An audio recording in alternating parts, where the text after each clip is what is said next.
The world was a very different place in the early 20th century. Europe was struggling to recover from the devastation of World War I. Millions had died, and entire countries were in ruins. Germany, in particular, was hit hard. The Treaty of Versailles, which ended the war, blamed Germany for the conflict and imposed harsh penalties.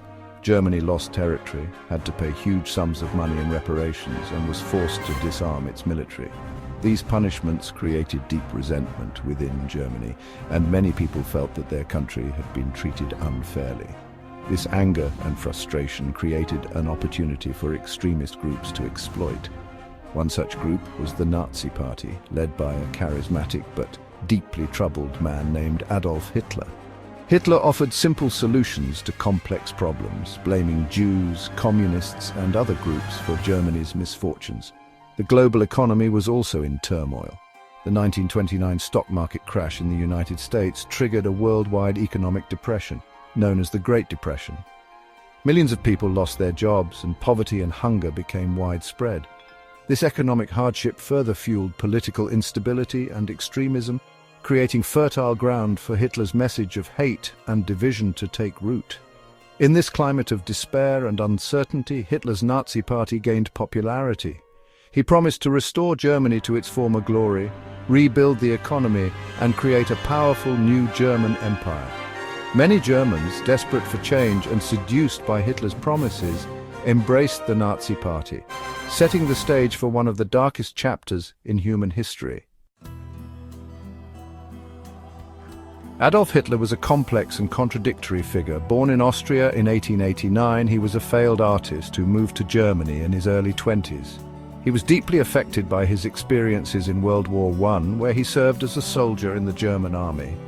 He was devastated by Germany's defeat and came to believe that the country had been betrayed by its own leaders. Hitler joined the small and insignificant German Workers' Party in 1919, which he would transform into the National Socialist German Workers' Party, or Nazi Party.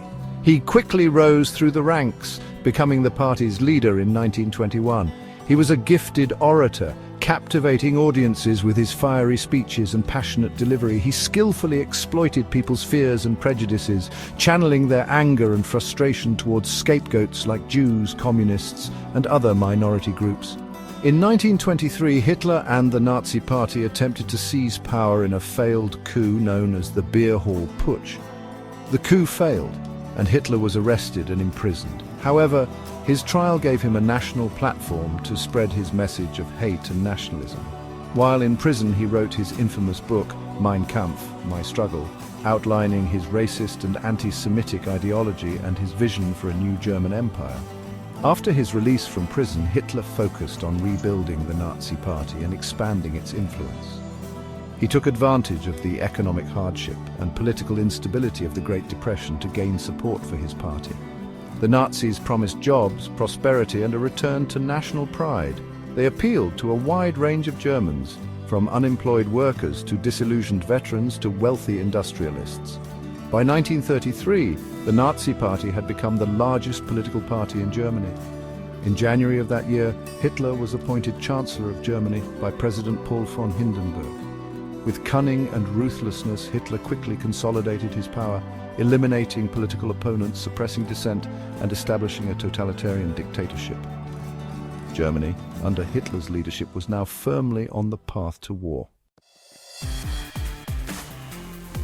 Once in power, Hitler wasted no time in transforming Germany into a militarized state. He defied the Treaty of Versailles, which had limited the size and scope of the German military, and began a massive rearmament program. Factories that had once produced consumer goods were converted to produce tanks, planes, and other weapons of war. Hitler reinstated the draft, rapidly expanding the size of the German army. He also created new military branches, such as the Luftwaffe, Air Force, and the Waffen-SS, a fanatical paramilitary force that would become notorious for its brutality. Hitler instilled a cult of personality within the military, demanding absolute loyalty and obedience from his soldiers.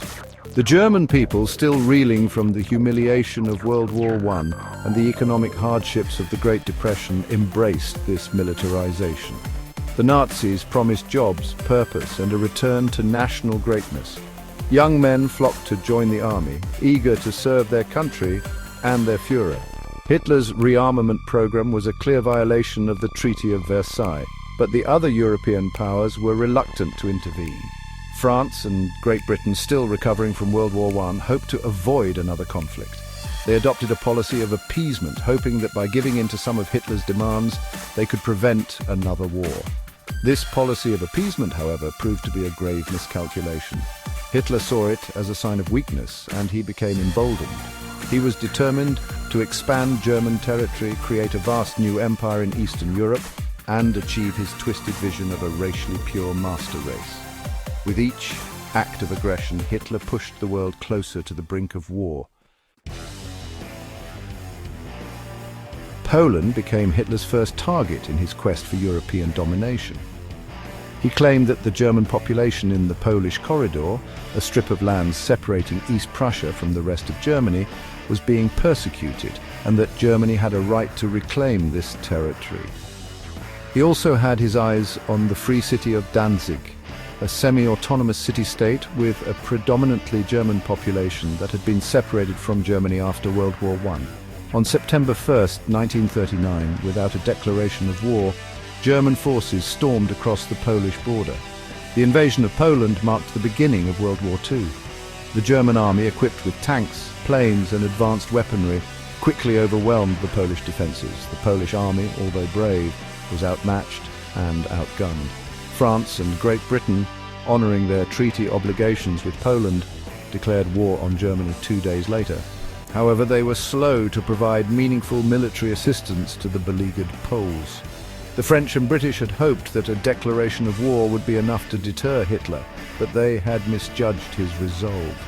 The invasion of Poland was swift and brutal. German bombers targeted Polish cities, towns and infrastructure, terrorizing the civilian population. The German army, under the command of generals like Heinz Guderian and Erich von Manstein, employed a new form of warfare known as Blitzkrieg, or lightning war. Blitzkrieg involved the rapid movement of tanks and motorized infantry, supported by close air support, to break through enemy lines and encircle opposing forces. The Polish army fought bravely, but it was no match for the overwhelming firepower and mobility of the German war machine. Within weeks, Poland was overrun and occupied.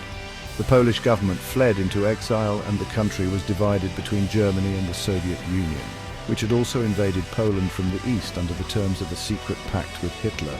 The invasion of Poland shattered the fragile peace that had existed in Europe since the end of World War I. It marked the beginning of a global conflict that would engulf the world in 6 years of unimaginable violence and destruction.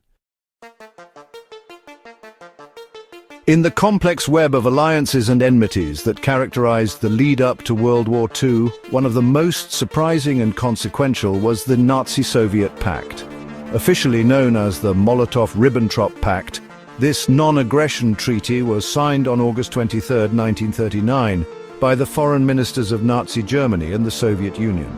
The agreement stunned the world, as the two nations were ideologically opposed, with Nazi Germany representing fascism and the Soviet Union embodying communism, yet pragmatism took precedence over ideology.